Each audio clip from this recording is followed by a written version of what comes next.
And I will tell you, when I saw the movie Once Upon a Time in Hollywood, starring Humphrey Bogart. Damn, sorry. you beat me to it. Sorry.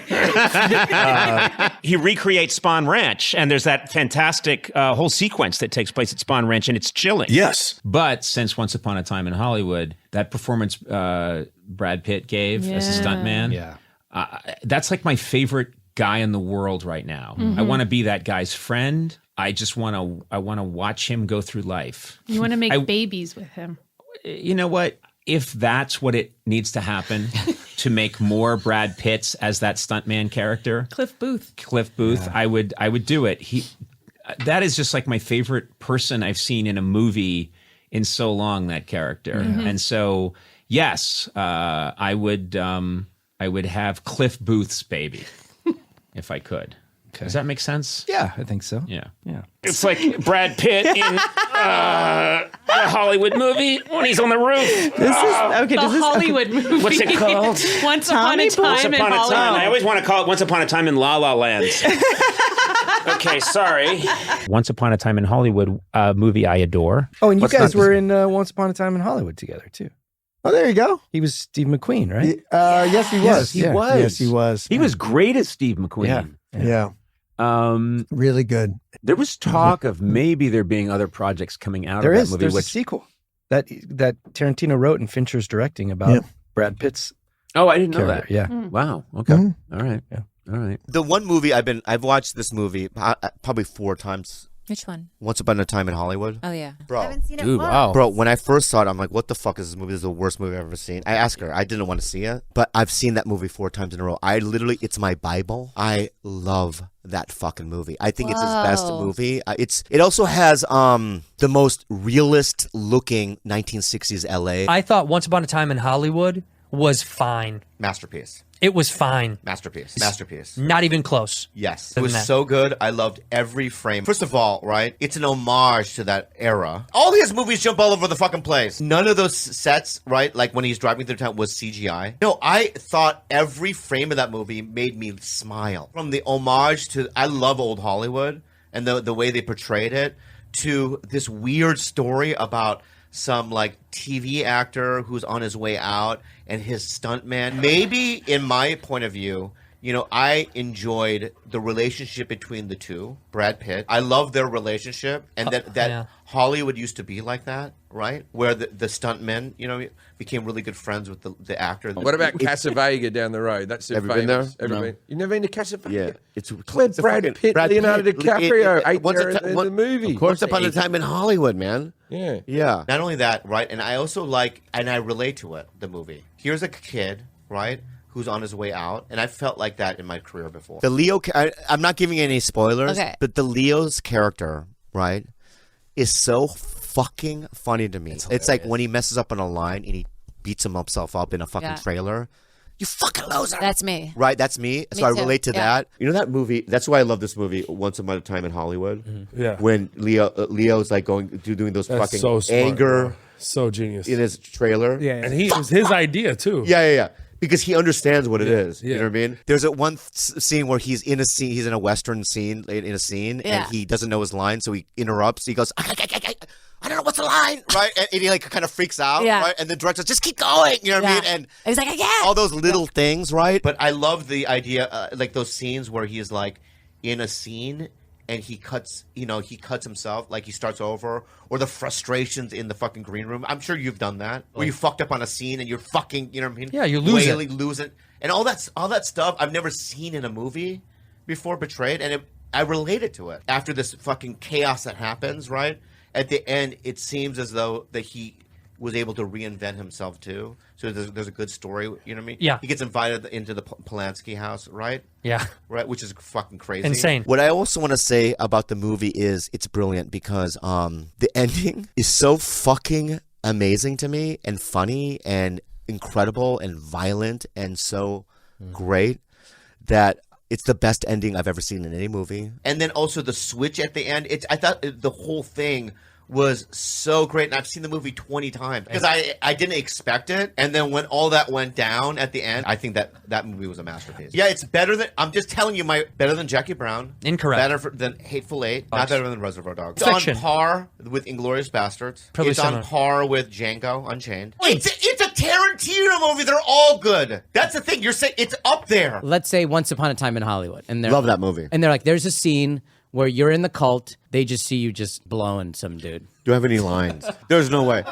Do you know why? Do you know why? But the reason why I won't do it is because that scene could get cut. And if it does get cut, I suck dick for no reason. For my real, no, because it's not gonna look like I'm gonna be. Yeah, it's not color corrected. There's no sound. Yeah, the ADR is fucking bad. Shit, right? Yeah. And that's who am I blowing?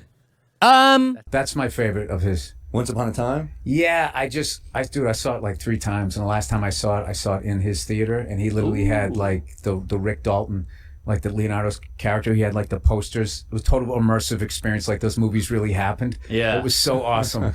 And no, I just thought it was like, Leonardo DiCaprio's performance when he's like, he's in the scene and he's got nothing. He's trying to like, do all this. It's just like he did that so well. And then he had that little speech impediment. Like every time I watched it, I saw something else. It had one of my favorite cars of all time. It had this, I think it was a 67 Cadillac Eldorado. I love that car. And then I also like how, there's always was this mystique of the Manson family, and he just reduced them to a bunch of lazy fucks who didn't want to get a job. Right. And I think I noticed this on the third one. I don't know if this is true, but I think nobody says hippie without saying fucking in front of it. It's always hippie. Interesting. Good catch. It's the big thing of Margarita. Bunch of fucking hippies. Yeah. Oh, the self-hatred. Yes. Yeah. The self-hatred of that. And he was going, do, like making fun of his speech impediment. You just saw the whole whole thing. It was, And Pig was just so. I love when he opens that beer and he's got the mask and like the foam shoots up on his face a little bit. He didn't care. He's just sitting there with that spear gun, and they kind of leave it open. So good. I think he killed his wife. I don't know. Oh my god, dude, it's the best work. Leo's. I mean, Brad Pitt's great. First time you watch it, I was just like, I want to be like Brad Pitt's the guy I want to be. Yeah. And then the second time I watched it, I was like, oh my god, I'm just like Leo's character. I have an emotional fucking mess. Well, I don't know what part you walked out in. I'm not going to sit here and try to talk you into that masterpiece. It's one of my. It might be my favorite thing. That's what you said. That's not slice of life. It was the Manson murders with a happy ending. Oh. I just like how he took all the fear out of the Manson family. He's just like, there's a bunch of stupid fucking hippies who killed a bunch of creative, talented people in the prime of their lives, and then the other people who weren't in show business down the street that he didn't. I want to know when you can buy that movie and own it. Like what else? Because back in the day, you just buy like the DVD. Because that is like you're going on tour. That's going to be a Goodfellas movie for me, where I'm going to watch that thing 5,000 times in my life and always see something new in it. And then it becomes like the second time I saw it, I realized how great the actor playing. I'm trying to talk all this surface. Well, this guy, he plays a director that's going to direct Leonardo DiCaprio, and like what that guy does with that role, and how many inside jokes. You don't have to be in show business. How funny that guy is. It's like the 90th time I watched Goodfellas, I realized how funny that guy was. The guy who had the wigs. That's my favorite quote from Tarantino. What?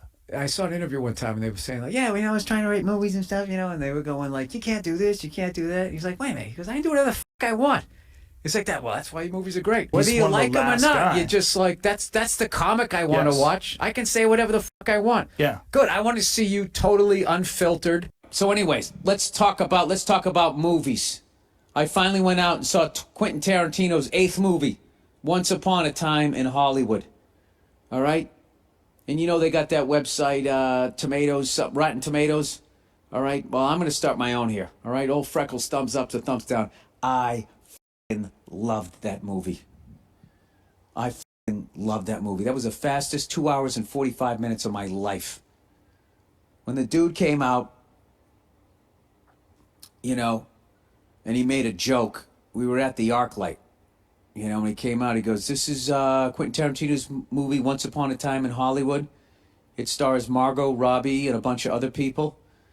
And that was in reference to, I guess a bunch of people were disappointed that she wasn't in the movie more, which I thought she was in the movie a lot. She didn't say a lot, but she conveyed a lot. You know?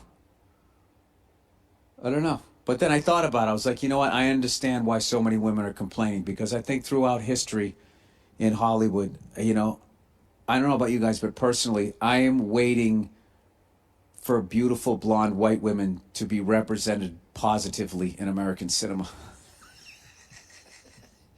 I don't know. I saw the trailer and I was like, this is a Brad Pitt, Leonardo DiCaprio movie. I don't know where the fucking confusion was.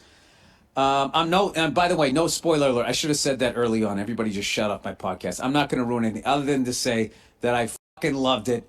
And I've been having I went with my lovely wife and we've been, you know, throwing around all of our theories and all of that shit. My buddy Dean's already seen it twice. I got to see it again because I was spending a lot of time looking at the cars. And there was all these great, classic, hilarious lines in it. I absolutely wire to wire loved that movie. And one of my favorite things one time, Quentin Tarantino, he was talking about making movies. And people would say, oh, you can't do this, you can't do that. And he was like, wait a minute, I can do whatever the fuck I want. And those are the people. Those are the people you want to go see their movies. Those are the comedians you want to see. I can say whatever the fuck I want to say.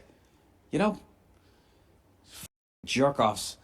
Anyway, so I guess there was some sort of scandal about that. I thought Margot Robbie absolutely killed it in the movie. And I thought she was a major part of it.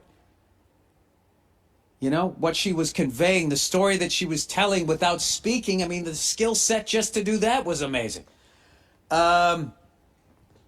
So, I don't know. Maybe I'm talking about it too much, but I absolutely loved it. I give it a giant, pasty, freckled thumbs up.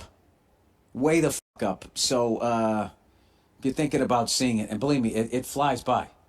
It flies by. I loved it. Talk about some of your favorite holiday movies. Favorite holiday movies. Once Upon a Time in Hollywood. That has a Christmas scene in it, doesn't it? No? I don't know. I just think a guy hammered in his pool drinking margaritas out of a pitcher. To me, that's It's a Wonderful Life. Hey, dude, when this thing's over, let's smoke a bat, and I want to watch that movie. I love that movie like I haven't loved a movie in so long. Like one of those things like I need to own this movie. I need to learn every line of this movie. Like I'm going to do just like a car pass of that movie, writing down all of the cars. This guy like is a stunt man. Danger is his game. So he has this really dangerous car. And then you watch him just drive like a lunatic. I like it. Like my hands are registered weapons. That means if I kill anybody, I will go to jail. He goes, anybody goes to jail if they kill someone in a fight. It's called manslaughter. Margot Robbie played Sharon Tate. Watching her go in there, like, I don't know, I kind of got like a kick out of the fact that she didn't seem nervous and was enjoying people. And I loved Margot Robbie's performance and all of that. And what Tarantino basically did was show a young, excited actor and mother in the prime of her life with the whole life ahead of her, and he wrote a happy ending for her. Yeah. And so many critics missed that with that bean counting. I mean, it's like, can you even write a movie? Do you even know what the fuck you're talking about?